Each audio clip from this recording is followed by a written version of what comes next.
Is there a hadith that prohibits or advises fasting 1 or 2 days before Ramadan? Okay, so there are a couple of hadith. So one is where Sayyidah Aisha, well, let's look at the prohibition first. There's a hadith where the Prophet sallallahu alaihi wasallam, narrated by by Sayyidina Abu Hurairah in Sahih al-Bukhari, the Prophet said sallallahu alaihi wasallam, لا تقدموا رمضان بصوم يوم ولا يومين إلا رجل كان يصوم صوما فليصمه. So don't precede Ramadan with the fast by fasting 1 or 2 days, unless if someone is, who usually fasts that particular day, then he should fast it. So this is one hadith. There's another hadith where the Prophet sallallahu alaihi wasallam encouraged Sayyidah Aisha to fast the sirar of Ramadan, which is the 29th of Sha'ban, and so the 29th for sure. So so if he's encouraging it in one hadith and if he's discouraging it in another hadith, what does it mean?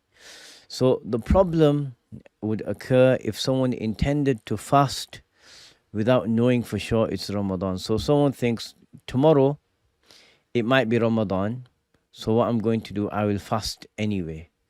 And it can be a nafil fast, but if it's Ramadan, I want it to be my Ramadan fast. So his intention isn't firm.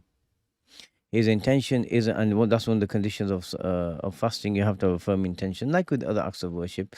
So someone who goes into the fast thinking, okay, tomorrow it'll be a nafil fast if it's the last day of Sha'ban. Otherwise, if it's the first of Ramadan, then I'm intending my Ramadan fast. And he hasn't made either intention with jazm, with determination. And that's what you have to do. So that's what the Prophet sallallahu alaihi wasallam was forbidding. So don't fast a day or 2 days prior to Ramadan in this way, unless it's a day someone used to fast anyway. So let's say it's a Wednesday and the person thinks tomorrow I usually fast Mondays and Thursdays, and then tomorrow could be Ramadan or it might not be Ramadan. So he says in that situation he should fast it anyway. And in the Hanafi school, Ramadan, the time of Ramadan is a dharf and a mi'yar. Basically what it means is that in Ramadan, any fast you intend, the vast majority of them anyway, so practically any fast you intend will be the fast of Ramadan.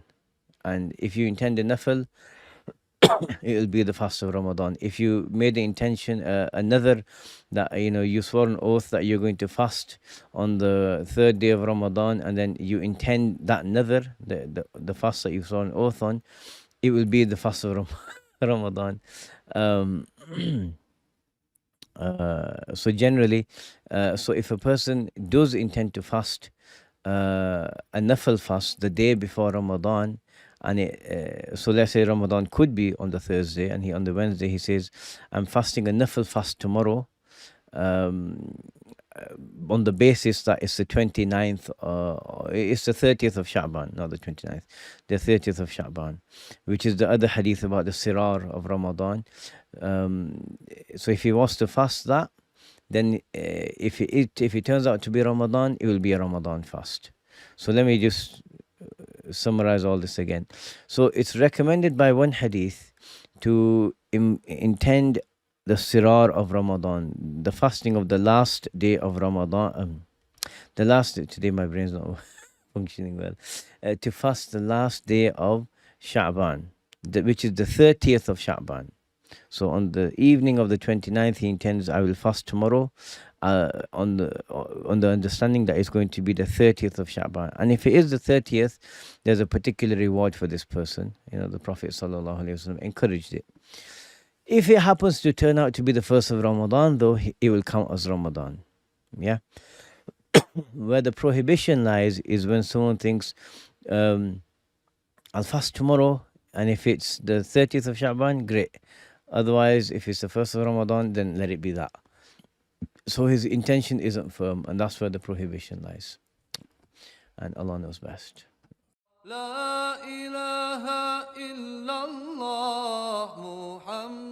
Rasulullah.